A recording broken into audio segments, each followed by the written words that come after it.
Coming up on Mountain News this morning, we'll take a look at a recent study detailing the impact of an overdose in the family. And Governor Beshear stopped in northern Kentucky to visit the families hit by a tornado last week. Dedicated to eastern and southern Kentucky, this is WYMT Mountain News this morning. Good morning, I'm Olivia Calfee. The time is 5:30 on Monday, March 18th. Now let's check in with meteorologist Tim Drawbridge for a look at your forecast this morning.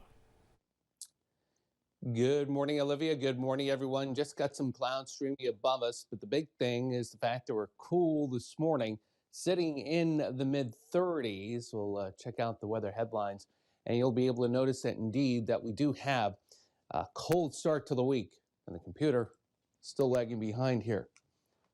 It's still not going. Gotta love this technology on a Monday morning. Go ahead, take the graphics up full, guys, as we go ahead and notice that as we check out those temps, see if it goes now. Chilly start to the week, average high is 59. Cold temps this morning mean growing concerns if you've already started the green thumb experience. And that means mid-20s tonight. That would be a freeze for sure. Temps in the 30s region wide. Here are some of the clouds right now coming in from the southwest. We broaden the view out. It's not the clouds coming in from the southwest. It's this feature to the north and west that will rotate a disturbance through the flow. What that means is that any sunshine we see this morning, we'll call it partly sunny for the day on average, but it gives way to the clouds heading through the afternoon. And that risk of seeing a rain, sleet, or snow shower, the high this afternoon up close to 45. More details about the first alert 7-day forecast, any warm up in sight, we'll let you know in a few moments. Olivia? Tim, thank you. More than 2,000 Kentuckians die of an overdose each year. Each death leaves behind loved ones to mourn. And as Samantha Valentino shows us, a new study is taking a closer look at the lasting impact of losing someone to an overdose. We've devoted so much research and prevention to keeping people alive.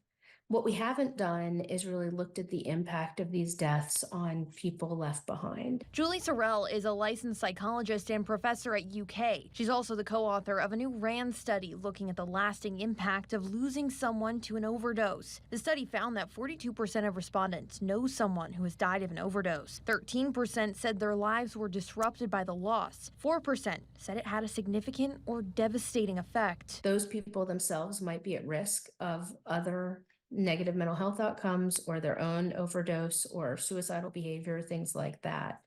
And it's not just other people who are using drugs who are at risk. It's family members, it's other members of their community. If it's a child, that it's other classmates. Sorrell says the study's findings show a need for further research. We really need to figure out, in order to prevent future overdoses, how many people who are overdosing or who are using drugs in a dangerous way are doing so because they know someone in their lives who have used drugs or who have overdosed. How does knowing somebody who has overdosed really lead to mental health trajectories in people? From there, Sorrell says we can better understand how to help those struggling to cope with the loss of a loved one who's died by an overdose. In Lexington, Samantha Valentino, WKYT.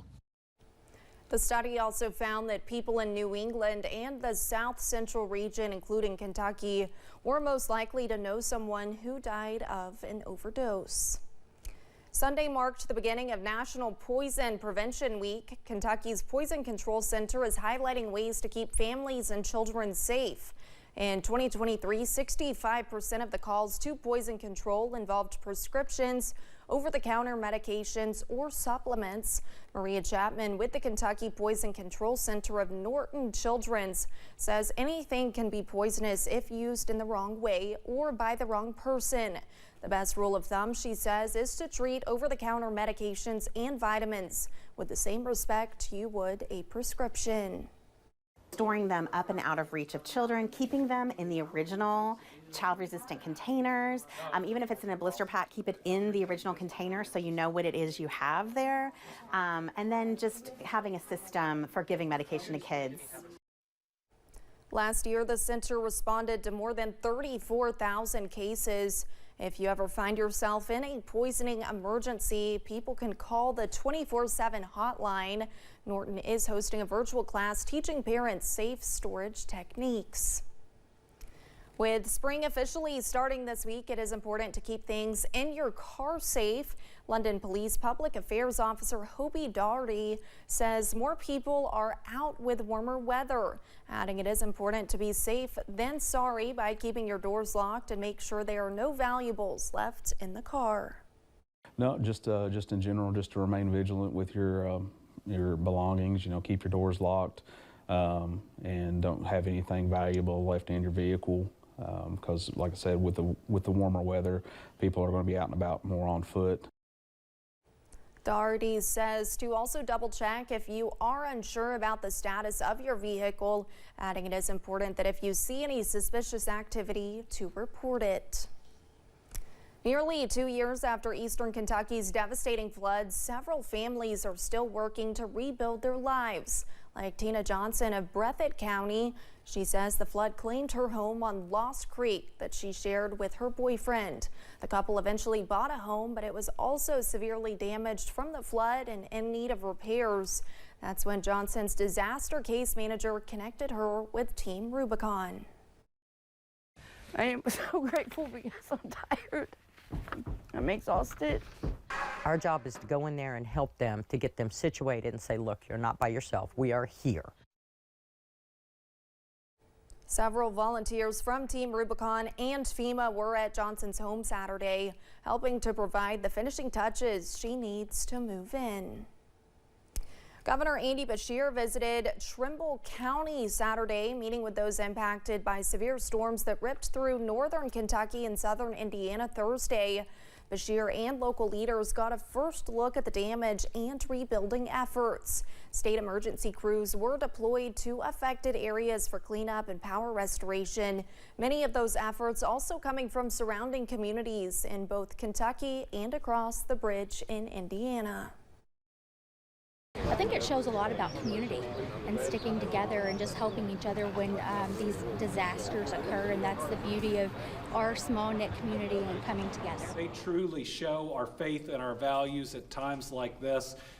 Giving people a hug, letting them know that it's going to be okay, going above and beyond. And remember, many of these folks behind me were impacted themselves, but they're right here helping people out.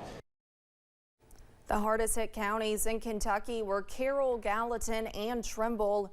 Relief efforts are also still underway across the bridge in Hanover, Indiana, also impacted by an EF1 tornado. Both of those tornadoes were part of several that ripped through the Midwest Thursday, damaging hundreds of homes and killing at least 3 people.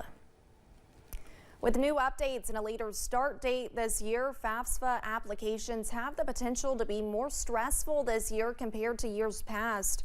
South Central Kentucky Community and Technical College is teaming up with Kentucky Higher Education Assistance Authority for FAFSA Fun Days to Help. The event is aimed to pair families with financial advisors to help with the application process. Sometimes the students get hung up on a question or something, then they might just abandon and not finish submitting it. So we like to help them with that, and we want to make sure that when they leave here that either we've answered all their questions or we at least got them to the next point where we can help them finish before they start school. SKYCTC financial officials say the college offers aid for all students, regardless of if they attend SKYCTC or not.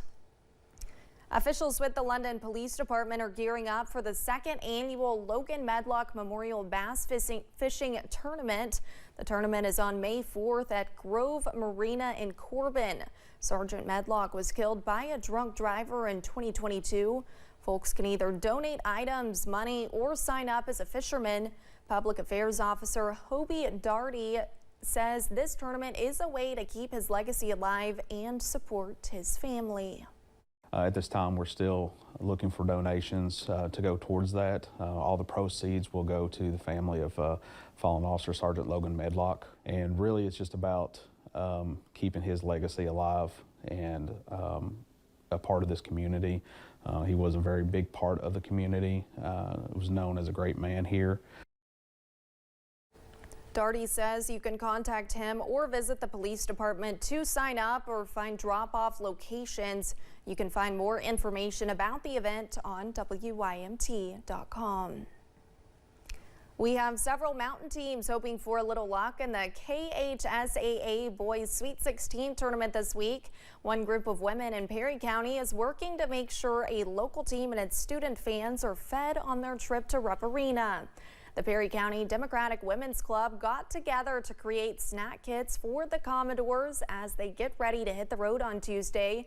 President of the club, Sherry Spradlin, says her experience being a basketball mom encouraged her to provide snacks to the Commodores. And so when these kids have to ride a bus, 2-3 hours to go get to an event, they get hungry, and it's expensive. And we have some wonderful local businesses who are helping to sponsor to pay for the big things. So we just thought we'd all get together and donate a bunch of snacks and have those for the team. Perry Central will have 5 bus loads of kids going to Rupp Arena, and Spradlin said they planned on having enough snacks for all of them. Still to come, Celine Dion has recently opened up about her experiences with stiff person syndrome. Weather-wise this morning, it's a cool start, and it looks like that may be the theme for a good part of this week. Your first alert 7-day forecast is coming up right after this.